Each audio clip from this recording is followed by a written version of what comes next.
अनुकूल म्हणजे वाईट कर्मापासून अलिप्त राहणे हे सुद्धा उत्तम मंगल आहे. आणि काया वाचा मनाने अकुशल कर्म न करणे, मद्यपान न करणे आणि धर्म कार्यात तत्पर राहणे हे सुद्धा उत्तम मंगल आहे. गौरव करणे, नम्रता बाळगणे, संतुष्ट राहणे, केले उपकार संपादन करणे, योग्य वेळी धर्मात श्रवण करणे हे सुद्धा उत्तम मंगल आहे.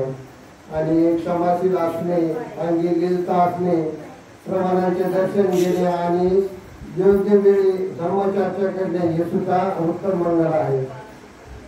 तपाचरण करणे, ब्रह्मचर्याचे पालन करणे, आर्य सत्याचे पालन करणे आणि निर्वाणाचा साक्षात्कार करणे हे सुद्धा उत्तम मंगल आहे. अशा प्रकारचे जे 8 प्रकारच्या लोक धर्माने मनाला विचलित होऊन न देणे, शोकरहित राहणे, निर्मल आणि निर्भीड राहणे हे उत्तम मंगल आहे.